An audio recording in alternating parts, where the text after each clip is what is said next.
Assalamualaikum warahmatullahi wabarakatuh. Anak-anakku, kita bertemu lagi dengan pelajaran biologi kelas 11 bersama saya Ibu Samsiati.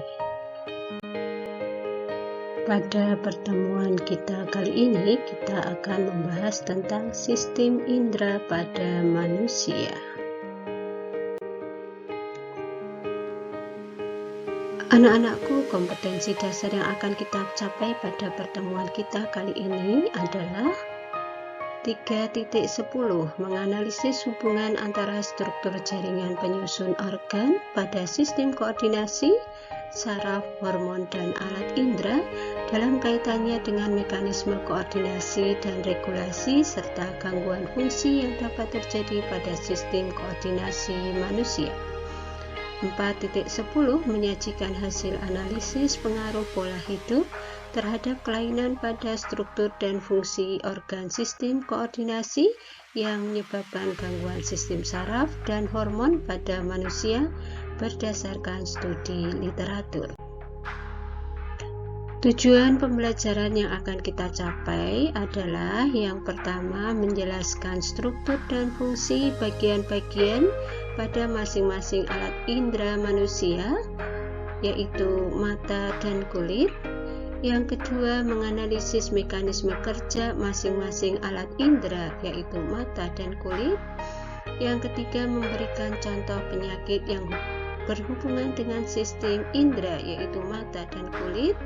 Dan yang keempat, menjelaskan kaitan pola hidup terhadap kelainan struktur dan fungsi sel pada sistem indera. Anak-anakku, mari kita bahas bersama tentang alat indera. Tubuh manusia dilengkapi dengan reseptor atau penerima rangsang dari lingkungan yang berupa alat indera.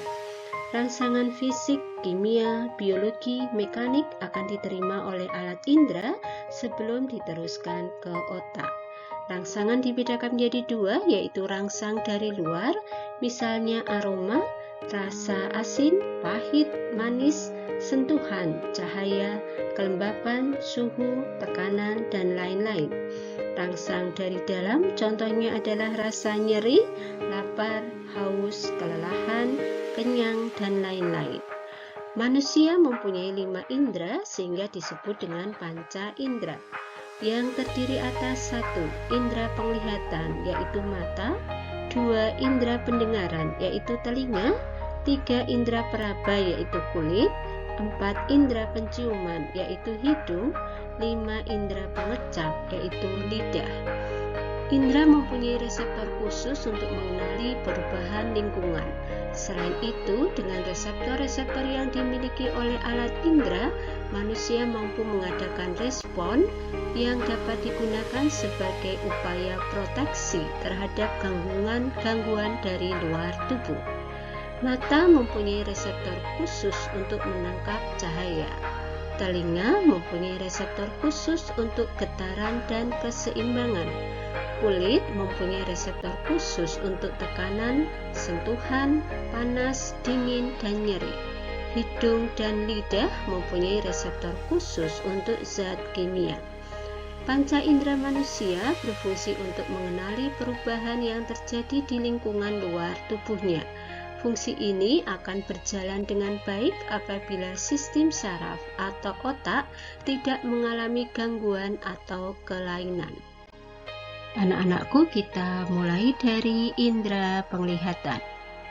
Perhatikan gambar struktur indera penglihatan berikut ini.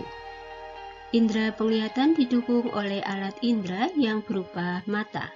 Secara keseluruhan, mata manusia berbentuk seperti bola sehingga disebut bola mata. Di luar bola mata terdapat kelopak mata, kelenjar air mata, dan saluran keluar air mata. Bola mata dibatasi oleh dinding yang terdiri atas 3 lapisan, yaitu 1. Sklera. Sklera atau tunika fibrosa merupakan lapisan paling luar berwarna putih Sklera adalah lapisan pelindung yang disusun oleh jaringan ikat fibrosa. Sklera dilengkapi oleh kornea. Kornea berfungsi untuk memfokuskan bayangan objek pada retina. Bagian kornea dilindungi oleh selaput transparan yang disebut konjungtiva. Lapisan kedua adalah koroid. Koroid atau tunika vaskulosa merupakan lapisan tengah yang terdiri dari jaringan ikat yang berpembuluh darah. Koroid berfungsi untuk menyediakan makanan untuk bagian-bagian mata yang lainnya. Bagian depan koroid memiliki lapisan berpigmen yang disebut iris. Adanya iris menyebabkan terjadinya perbedaan warna mata seperti hitam, coklat, biru, dan sebagainya. Pada bagian tengah iris terdapat satu celah yang disebut pupil. Ukuran pupil dapat berubah secara refleks dikendalikan oleh otot-otot melingkar dalam iris. Perubahan iris berkaitan dengan intensitas cahaya. Apabila cahaya terang, pupil akan mengecil atau kontraksi, sedangkan apabila cahaya redup, pupil akan melebar atau dilatasi. Lapisan ketiga adalah retina. Retina atau tunika nervosa merupakan lapisan terdalam dari mata yang peka terhadap cahaya. Bagian retina yang peka cahaya dikenal sebagai fovea atau bintik kuning, sedangkan bagian retina yang tidak peka cahaya disebut dengan bintik buta. Retina terdiri dari berjuta-juta reseptor cahaya. Bagian retina yang paling banyak mengandung ujung saraf penerima rangsang sinar atau fotoreseptor adalah bagian retina yang terletak di sumbu mata. Di dalam bola mata terdapat alat-alat mata, yaitu lensa mata. Lensa mata berbentuk bikonkav sehingga bersifat mengumpulkan cahaya. Terletak tepat di belakang pupil. Lensa mata terikat oleh otot-otot siliaris. Apabila otot-otot siliaris ini berkontraksi, maka ukuran lensa mata akan berubah. Lensa mata memiliki daya akomodasi, yaitu kemampuan lensa mata untuk memipih atau mengecil dan mencembung atau membesar. Aqueous humor adalah cairan yang mengisi rongga mata antara kornea dan lensa mata. Cairan ini membantu mata menjaga bentuknya. Vitreous humor adalah cairan kental yang terdapat di belakang lensa mata. Cairan ini berfungsi untuk membantu menjaga bentuk mata. Saraf optik adalah saraf penglihatan.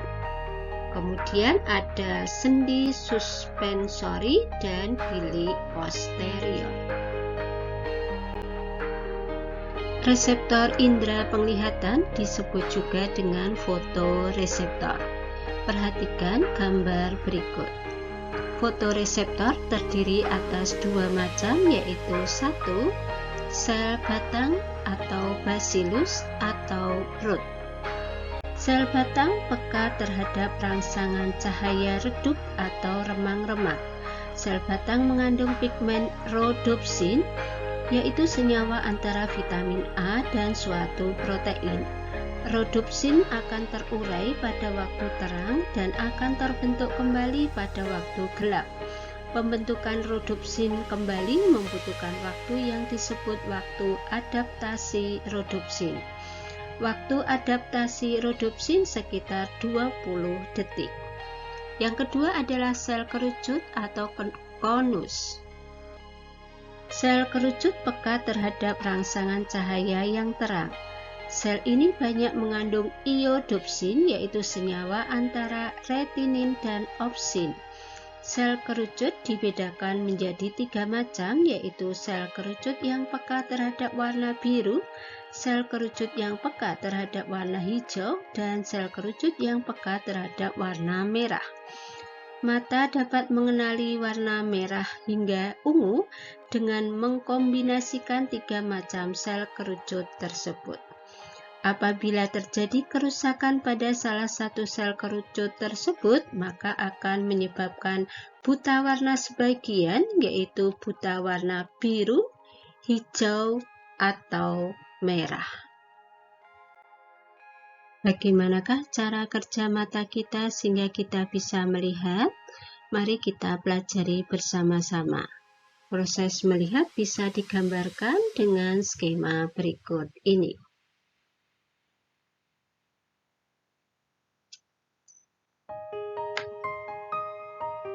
Cahaya yang masuk ke dalam mata secara berturut-turut akan melalui kornea,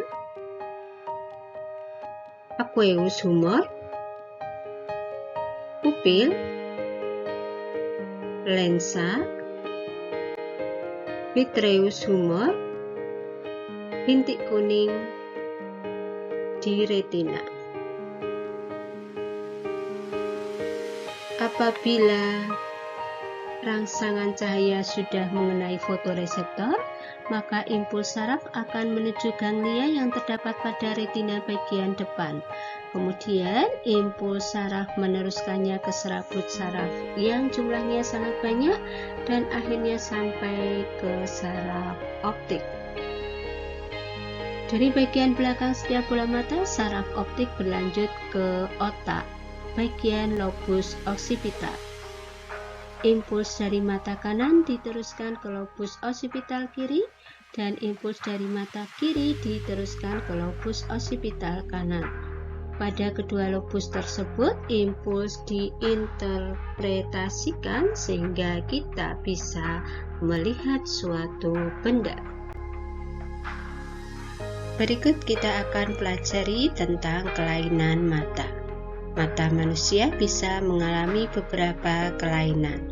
Perhatikan gambar beberapa kelainan mata berikut ini. Yang pertama adalah mata miopi. Mata miopi adalah mata dengan lensa terlalu cembung atau bola mata terlalu panjang. Dengan demikian, objek yang dekat akan terlihat jelas karena bayangan jatuh pada retina, sedang objek yang jauh akan terlihat kabur karena bayangan jatuh di depan retina. Kelainan mata jenis ini dikoreksi dengan lensa cekung. Yang kedua, mata hipermetropi. Mata hipermetropi adalah mata dengan lensa yang terlalu pipi atau bola mata terlalu pendek. Objek yang dekat akan terlihat kabur karena bayangan jatuh di belakang retina, sedangkan objek yang jauh akan terlihat jelas karena bayangan jatuh di retina.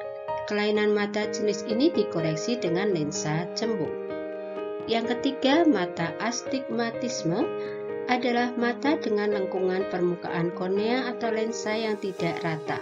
Misalnya lengkung kornea yang vertikal kurang melengkung dibandingkan yang horizontal. Bila seseorang melihat suatu kotak, garis vertikal terlihat kabur dan garis horizontal terlihat jelas, maka orang tersebut menderita kelainan yang disebut astigmatis reguler. Astigmatis reguler dapat dikoreksi dengan lensa silindris.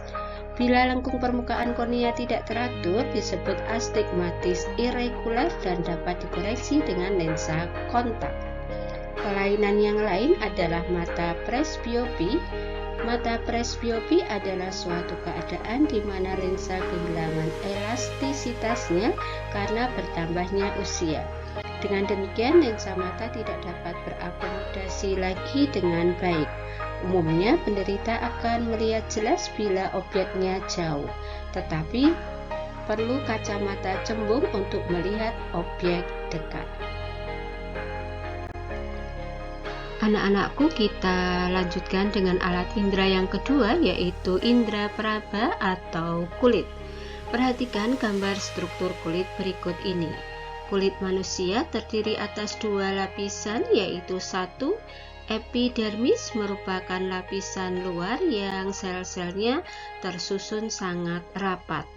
Yang kedua adalah dermis, merupakan lapisan di bawah epidermis yang letak sel-selnya agak berjauhan satu sama lain.